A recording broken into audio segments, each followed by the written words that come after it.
Ok, muy buenas noches a todos los amigos que nos ven por la internet, por MRH TV y Ministerio Rema. Continuando con nuestro taller de estudios bíblicos, hoy día vamos a desarrollar el tema la gracia de Dios, la gracia abundante, la gracia de Dios es lo que hemos puesto por título a esta clase. Esta es la primera parte, va a ser en dos partes. Yo les voy a pedir por favor que vayamos a la siguiente lámina, Juan 1:17. La palabra de Dios dice en Juan 1:17 y si lo tienen su Biblia, búsquenlo por favor. Yo lo pongo acá en la pantalla para que sea más fácil para las personas que nos ven por internet y para ustedes también, pero es bueno ejercitarse en la búsqueda de los versículos. Juan 1:17 dice: pues la ley por medio de Moisés fue dada, pero la gracia y la verdad vinieron por medio de Jesucristo. Vamos a ver y vamos a observar detenidamente el versículo. Ahí está tocando dos elementos, la ley y la gracia y la verdad. ¿Ok? Dice que la ley por medio de Moisés fue dada, pero la gracia y la verdad vinieron por medio de Jesucristo. ¿Ok? Por ejemplo, si yo tuviera que haber ido esta noche a Perú a predicar, no hubiera podido porque tengo que enseñar, pero pudiera haber mandado un video mío o una enseñanza mío, lo envío. Pero otra cosa es que yo vaya. Entonces esto es lo mismo. La ley por medio de Moisés fue dada, pero la gracia y la verdad vinieron por medio de Jesucristo. ¿Ok? Por medio de Jesucristo. La siguiente lámina, por favor, Pedro. Entonces, observa bien. La ley por medio de Moisés fue dada, pero la gracia y la verdad vinieron. ¿Quién vino hoy? Vino Marisa, vino Lalo, vino Ana, vinieron, están presentes. Esto es muy importante, ¿ok? Porque esta noche estamos hablando de la gracia de Dios, la bondad, la gracia y la verdad, ¿ok? Next, la gracia y la verdad, ¿no? La ley fue dada por medio de su siervo, Moisés. Pero la gracia vino por medio de su Hijo Jesucristo. ¿Cuántos dicen amén? Amén. Gloria a Dios. Entonces, fíjate la diferencia. La ley dicta qué es lo que debe ser el hombre, pero la gracia dice quién es Dios. ¿Ok? La ley que fue dada a Moisés, ¿no? A través de la tabla, ¿se acuerdan? De los 10 mandamientos, dictaba, ¿no? O dicta lo que debe ser el hombre. No matarás, no robarás, no cometerás adulterio, no dirás falsos testimonios, todas esas cosas, ¿no? Pero la gracia y la verdad dice o habla de quién es Dios, que es completamente muy diferente, ¿ok? Yo quiero que veas en la siguiente lámina, Kyler, acá hay dos eventos diferentes. Fíjate, en la ley, del lado izquierdo, ¿no? En el primer milagro de Moisés, ¿ok? Dios convierte el agua en un mar de sangre y murieron 3,000 personas. Pero en la gracia, ¿ok? Jesús convierte el agua en vino, fueron salvas 3,000 personas. ¿Te das cuenta la diferencia de lo que es la ley y lo que es la gracia? Dos cosas completamente next, ¿no? Bajo la ley, fíjate, dice, Dios demanda justicia de hombres, y bajo la gracia Dios provee justicia como un don, como un regalo. Es muy importante, fíjate, en la ley Dios demanda, por medio de los mandamientos, de parte de hombres pecadores, porque el hombre caía, el hombre pecaba, irremediablemente, ¿ok? Pero a través de la ley Dios exigía, demandaba justicia, que no se iba a poder alcanzar. Pero bajo la gracia Dios provee justicia. ¿A través de quién? De su Hijo Jesús, ¿no? Por eso la palabra dice, por gracia sois salvos. ¿Ok? Bajo la gracia Dios provee justicia. La pregunta es, ¿bajo cuál de estas dos quieres tú estar? ¿Bajo la gracia o bajo la ley? Yo sé que todos me van a decir bajo la gracia, pero el problema es que tenemos una mezcla de conceptos entre la ley y la gracia, como si los dos pudieran habitar juntos. Y de eso se trata esta noche. Yo quiero ser claro y específico para todos los que me están escuchando también en el video, que la gracia no es una licencia para pecar. Porque viene la primera pregunta, ¿no? Y dice, entonces ¿qué? ¿Yo puedo pecar varias veces, hermano? Eso lo vamos a ir desarrollando. Pero el asunto es que no podemos mezclar las dos cosas juntas. Fíjate lo que dice en la siguiente lámina. En Marcos 2:22, la palabra de Dios dice, y nadie echa vino nuevo en odres viejos. De otra manera, el vino nuevo rompe los odres. El vino se derrama y los odres se pierden. Pero el vino nuevo en odres nuevos se ha de echar. Pero yo le decía, el problema que tenemos hoy en día es que pensamos que podemos vivir con la gracia y con la ley juntos. Y no se puede. No se puede. Fíjate, en cuanto a los odres, en cuanto a los odres, la palabra odres, ¿no? En el idioma original es la palabra ascos, ¿no? Ese numerito es el número Strong, del diccionario Strong, ¿ok? Y se refiere a odre de cuero para vino. Nota que esta palabra ascos se ve en los 3 evangelios, Mateo, Marcos y Lucas. Muy interesante que 4 veces en Mateo, 4 veces en Marcos y aún 4 veces en Lucas. No, en el 5:37 lo menciona 3 veces y en el versículo 38 una vez más. 4 más 4 más 4, ¿cuánto es? 12. ¿Se acuerdan ustedes en las que estaban las enseñanzas bíblicas? Que cuando el Señor enseña algo en 3 dimensiones o en 3 fases, es porque quiere revelar algo completo. ¿Ok? Y 12 en la Biblia representa gobierno, algo que se establece. Como que quedó bien claro el asunto, ¿no? Fíjate, la Reina Valera dice, traduce cueros y odres. Se podía utilizar una piel entera de cabra, por ejemplo, atando las aperturas, y una vez lleno, atando la parte del cuello, eran curtidas con corteza de acacia, nota bien, acacia, y se dejaba el pelo en el exterior. El vino nuevo, al fermentar, ¿no? Reventaría los odres viejos. Y eso lo pueden confirmar en Josué 9:16 o en Job 32:19, ¿no? Y estos odres eran colgados al humo para secarlos y los odres quedaban arrugados. Yo tengo ahí una foto, por favor, next, ¿no? Esos son los odres, ¿ok? Son unas bolsas, ¿no? Que son cosidas, ¿cierto? Con piel de cabra, ¿no? Como dijimos, el pelo queda para adentro, ¿no? Se curten y eran curtidas con corteza de acacia. Ahora, note bien, usted que estudia la palabra de Dios, tiene que entender esto. Nada en la Biblia está por casualidad. Todo tiene un significado. Todo. Y muy interesante que la acacia, ¿ok? Por favor. Para el pueblo hebreo, la madera de la acacia era considerada sagrada. Muy interesante. Que el vino nuevo iba a ser contenido en un envase sagrado. Fíjate. Algunos creen que la zarza ardiendo era una acacia que Moisés encontró en el desierto de Neguev. Bueno, la corteza, las raíces y la resina, que se llama goma arábica, se utilizaban para inciensos y su humo servía para mantener a los demonios y fantasmas a distancia. Qué interesante y cuánto más podríamos seguir hablando en cuanto a la acacia, ¿no? Y ahí tengo algunas notas que después ustedes las van a poder recuperar si quieren, ¿no? En cuanto a la madera de acacia, fíjate en cuántas veces fue utilizada. En el arca de la alianza, ¿no? Lo mismo se dice en el libro del Éxodo, ¿no? Se fabricará un arca de madera de acacia. Para la mesa de los panes, Éxodo 25:23, harás también una mesa de madera de acacia y pondrás sobre ellas perpetuamente el pan de la proposición. En el tabernáculo, dice, harás asimismo para la morada unos tablones de madera de acacia. Muy interesante que menciona de qué tipo debe de ser. Aún para las velas del templo, dice, harás un velo de jacinto, púrpura, escarlata, carmesí y lino fino torcido con querubines. Y ha de ser una obra más esta. Y colgarás de 4 columnas de ¿qué? De acacia. ¿Entiendes? Y todo, fíjate, qué interesante cómo se considera la madera de acacia como un elemento sagrado. ¿Ok?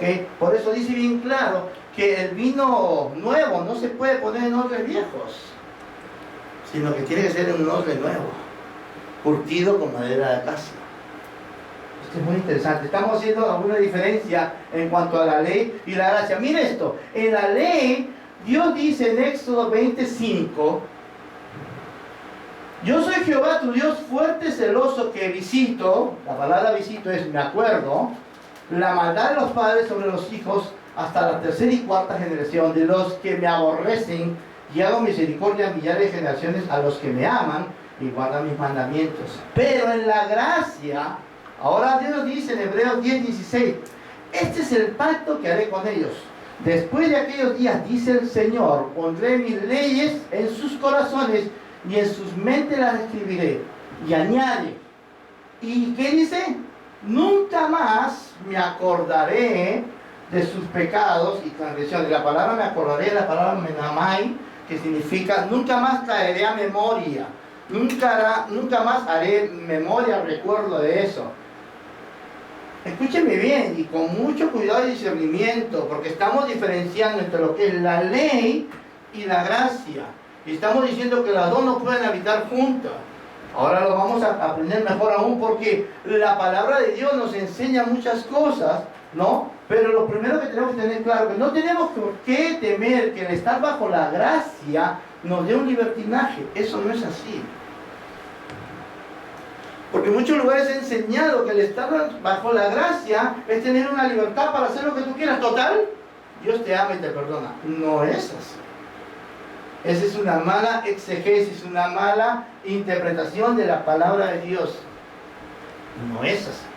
O sea, la palabra de Dios no es, la gracia no es que nos da el libertinaje para pecar. Ahora, siempre que ustedes enseñen, prediquen, compartan, fundamenten con la palabra de Dios, que dice en Romanos 6:14, porque el pecado no se enseñoreará de vosotros, pues no está, dice ¿qué? Bajo la ley, sino que bajo la gracia. Gloria a Dios. Hermanos, pásalo, porque fíjate, el pecado no se enseñoreará de vosotros. Ahora, yo creo que tengo ahí la traducción, la siguiente. Enseñorearse es la palabra kurieo, ¿no? Que significa gobernar, enseñorear. Hemos sido enseñados erróneamente que cuando estamos bajo la gracia, el pecado tiene dominio sobre nosotros, y no es así. Y no es así no porque yo lo diga, sino porque lo dice anterior, en la lámina anterior, Kyle, por favor, no, para arriba. Porque yo no lo digo, lo dice la palabra, que el pecado no tiene dominio, no tiene gobierno sobre ustedes, ¿no? Pues no estamos bajo la ley, sino bajo la gracia. O sea, estando bajo la gracia, el pecado no te gobierna, el pecado no tiene dominio, y eso es algo que tenemos que lo hay que cambiarlo. Porque el problema es ese, que el vino nuevo, esta palabra nueva, hermano, mire, yo les digo, a mí me apasiona, es uno de los temas que más me apasiona, aparte del liderazgo, es la gracia. Porque hoy en día yo sé que el Señor está levantando ministros de la gracia, ministerios de la gracia que están trayendo luz y verdad a lo que por mucho tiempo se ha enseñado o se ha creído equivocadamente, ¿no? La gracia, ¿no? Dice, no, el pecado no se va a enseñorear. Next. ¿Okay? Fíjate, Dios está levantando ministros de la gracia en estos días. Muchos avivamientos de los años anteriores, ¿no? Avivamientos muy conocidos, estaban caracterizados por predicar contra el pecado. ¿Ok? Ahora, no había nada malo de eso, pero eso no es la voluntad de Dios. Está bien predicar contra el pecado porque alerta, ¿me entiende? Pero hay un problemita, que cuando tú predicas contra el pecado, lo que se hace fuerte es tu conciencia de pecado y no tu conciencia de justicia. Cuando yo digo, ¿qué cosa es una conciencia de justicia? Es saber que por gracia soy salvo. Es saber que el pecado, estando yo bajo la gracia, no se enseñorea en mí. Es saber que de tal manera Dios me ha amado, que dio su Hijo, y todo está hecho. No hay nada más que usted pueda hacer para mejorar ese sacrificio o esa ofrenda de Cristo Jesús. Okay. No estuvo mal predicar en contra del pecado, pero eso no era la voluntad de Dios. Veamos la siguiente, 2 Corintios, capítulo 3, versículo 9. Y la vimos en unas clases anteriores. Dice, porque si el ministerio de condenación fue con gloria, mucho más abundará en gloria el ministerio de justificación.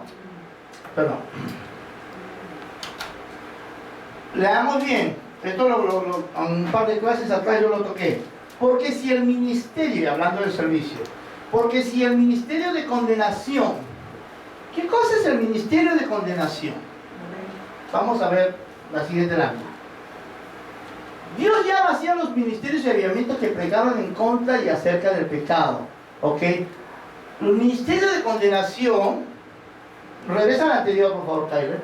Dice, si el ministerio de condenación fue con gloria, Dios dice que fue un ministerio, que fue una predicación gloriosa.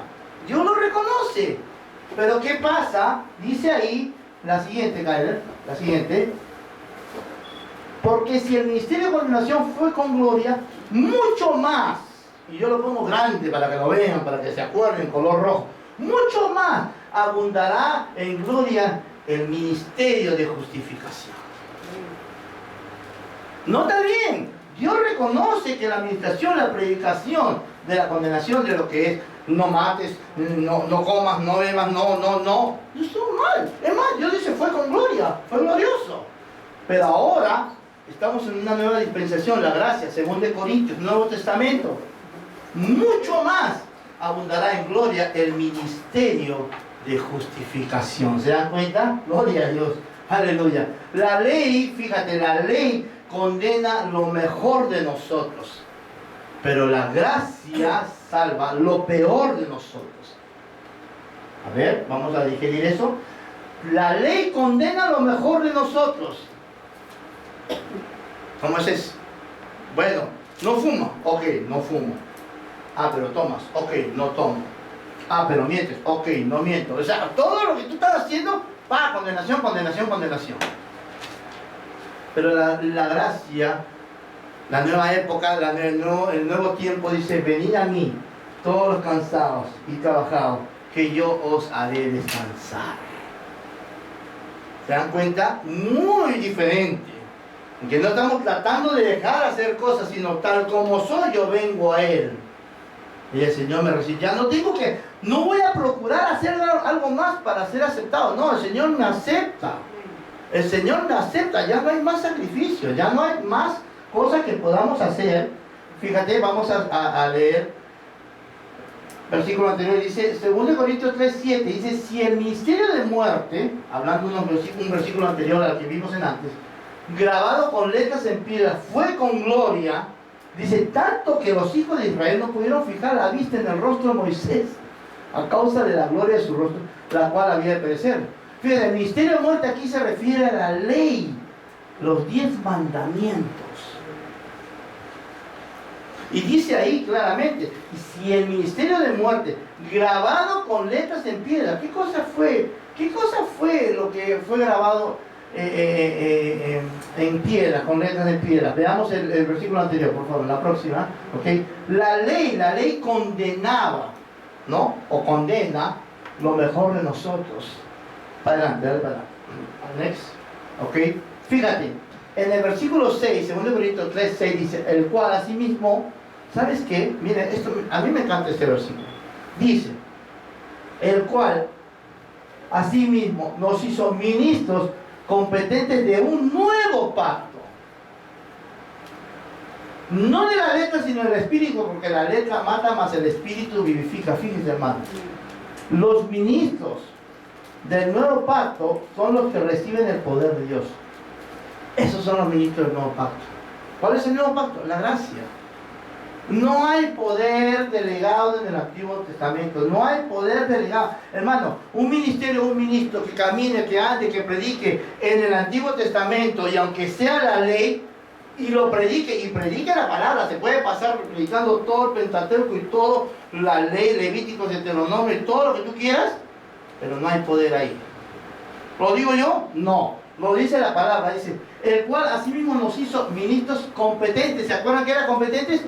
Facultados para perfeccionar, ¿no? Nos hizo ministros facultados para perfeccionar, competentes, un nuevo pacto. Un nuevo pacto, dice, no de la letra, no está hablando de la letra de la ley, sino del espíritu. Porque la letra mata, más el espíritu vivifica. Ahí está hablando ley y gracia, ¿ok? Entonces, así, si usted Y lo digo con mucho cuidado porque no quiero herir a ninguna susceptibilidad ni, nadie, ni de los presentes ni de nadie que esté escuchando. Si usted va a un ministerio donde no tengo nada en contra del Antiguo Testamento, yo no puedo decir que esa parte del Antiguo Testamento no vale. No, la palabra de Dios dice claramente que toda la Escritura es inspirada por Dios. Pero si yo encuentro un ministerio que solamente me habla de la ley, no, esto no, no, esto no, no, esto no, haga esto, solo es ley. La palabra de Dios me dice que ese ministerio no tiene el poder, no es un ministerio competente. ¿Ok? Vamos a la siguiente, Carlos. Gloria a Dios. Fíjate, para que entiendas esto, en el antiguo pacto, ¿ok? En el día de Pentecostés, en las fiestas, ¿ok? En el primer Pentecostés, 50 días después que fue dada la ley en las tablas, Dios desciende, ¿y qué ocurre? Mueren 3.000 personas en el antiguo pacto, en el monte Sinaí. Next. En el nuevo pacto, mira lo que ocurre ahora. En el día de Pentecostés, 50 días después, ¿se acuerdan? ¿No? De que había que pintar la puerta con sangre y todo. Dios dio no la ley, sino el Espíritu, y 3.000 fueron salvos. La letra mata, pero el Espíritu vivifica. ¿Será que, la siguiente, será que todavía seguimos viviendo en el monte Sinaí? Entonces el problema es que estamos en el monte equivocado. Porque en el monte Sinaí fue dada la ley y Dios desciende y mueren 3.000. Pero ahora, en el día de Pentecostés, en el monte de Sión, Dios no da la ley, pero da el Espíritu y 3.000 personas son salvas. Y fíjate, next. En cuanto a Sión, podemos encontrar muchas escrituras. Yo rescaté dos. Salmo 125:1. ¿Quiénes son? De los que confían en Jehová son como el monte de Sión, no de Sinaí, ¿ok? Que no se mueve, sino que permanece para siempre. Salmo 12 dice, pero yo he puesto mi rey sobre Sión, mi santo monte. La reflexión en este momento sería, ¿estamos en el monte correcto? ¿En qué monte está usted viviendo? Este libro, que seguramente nadie lo encuentra si le pregunto que lo busquen, Abdías. ¿Quién lo puede encontrar? A ver. No es eso que la letra están pegadas, ¿no? Pero fíjate que en Abdías, capítulo 1, versículo 15, dice algo muy revelador, y lo dice en el Antiguo Testamento, y es profético, y es hombre lo que ha de venir. Dice Abdías 1:15, porque cercano está el día de Jehová sobre todas las naciones. Como tú hiciste, se hará contigo. Tu recompensa volverá sobre tu cabeza. De la manera que vosotros bebiste de mi santo monte, beberán continuamente todas las naciones. Beberán, engullirán y serán como si no hubieran sido. Mas en el monte, ¿qué monte? Sion. En el monte de Sion, ¿qué habrá? Un remanente que se salve y será santo. Gloria a Dios. Acuérdense que el Antiguo Testamento, durante la gracia, la ley, es todo lo que estaba ocurriendo en el Antiguo, era una sombra de lo que habría de venir en el Nuevo, es en el tiempo de la gracia. Y fíjate que ahí habla, dice, mas en el monte de Sion habrá un remanente que se salve y será santo. Gloria a Dios. Por eso dice, ¿qué me queda? Okay. Entonces, hermano, la ley es santa, porque es la ley de Dios, pero no puede hacerte santo. La ley es justa, pero no te puede justificar. Y yo lo podría haber dicho y no anotado, pero yo quiero que ustedes lo vean para que se pongan ahí a pensar un rato. ¿No? ¿Cómo es eso? La ley es santa, pero no puede hacerte santo. No. O sea, la ley es santa en el sentido de que fue una palabra dada por Dios, pero ser santo es separado, apartado para Dios. ¿Ok? La ley es justa, ¿no? Porque está en un aspecto de justicia, pero no te puede justificar, porque nadie se justifica por las obras. ¿Vamos? ¿No? Por la siguiente, dice, la ley es inquebrantable como un espejo. ¿Cuántas veces nos hemos visto en un espejo? Vamos y nos acomodamos, nos peinamos, ¿no? Nos miramos, y a veces uno llega así y dice, Qué feo estoy. Pero es el espejo. ¿Se ve usted? ¿Ve? Así es. Entonces la ley era como un espejo que te hacía ver todos tus defectos. Entonces la mujer cuando dice, uy, granito, maquillaje, se tapan ahí, qué sé yo, ¿no? Pero la ley dice que es como un espejo. Fíjate que la ley revela quién tú eres. Pues la verdad, es como un espejo. ¿Cuántos de acá en la mañana nos levantamos y todo, no? Nos levantamos despeinados, soñolientos, engañosos. Pero ese es el verdadero yo. Ahí estamos, donde no hay maquillaje, ¿sí o no? Así estamos, en crudo. La ley te revela quién tú eres, pero no tiene poder para limpiarte de tu culpabilidad. Claro, porque la ley norma, la ley dicta, pero no tiene el poder para limpiarte, para librarte de tu culpa. La ley es santa, pero no te hace santo. Asimismo, fíjate, si la ley se quebranta, ¿no? Si usted quebranta la ley, ya no es ley. ¿Ahora qué se vuelve? Condenación y juicio. Es que ese es el sistema de la ley, hermano. Lugares donde usted va y si usted lleva un pendiente, el primer día lo ven bien, pero el segundo ya le van a echar ojo. No vamos a decir nombres, ¿no? Hay lugares donde usted no puede predicar si no tiene corbata. A mí me ha tocado. Bueno, pon la corbata y yo me voy, si quiere que predique la corbata, pero es así. Es más, lugares donde usted tiene bigote y no puede predicar. No tienen falda, no pueden orar. Exacto. Entonces, la ley es santa, pero no te hace santo, ¿no? Y si se quebranta, ya no es ley, ahora es condenación y juicio. Gloria a Dios. Fíjate, ahora mira esto. Fíjate acá, podemos vivir de acuerdo a la ley y Dios nos bendecirá. Pero, de la misma manera, si fallamos a esta ley, el peso del castigo nos caerá con todos. Lógico, hermano. Usted puede venir, vivir, o sea, vamos a ponerlo así, usted puede ser un buen chofer, no se pasa ni una luz, usted no se pasa ni en amarillo, usted mueve el carro el día del parqueo, usted, qué sé yo, va a 25 donde dice 25, a 35 donde dice 35 y nunca falla. Pero si por ahí se le calienta el pie y usted acelera en una zona y lo agarra, un policía, ¿qué le hace? Ticket. ¿Por qué? Porque si fallamos a esta ley, el peso del castigo de esa ley nos caerá. Por eso que el pueblo, los judíos viven de acuerdo a la ley y guardan todos los mandamientos. ¿Okay? Pero nosotros no podemos creer que predicando la ley la gente se va a volver o se va a convertir en gente legal. Mira lo que dice en 1 Corintios capítulo 15, versículo 56, que es uno de los versículos conocidos, ¿no?, de la palabra de Dios. Dice, ya que el aguijón de la muerte es el pecado y el poder del pecado, la ley. Fíjate, el aguijón de la muerte, vamos a ver, acá hay unas traducciones. El aguijón es la palabra kentron, que significa veneno. ¿Okay? El aguijón, el veneno. ¿Ok?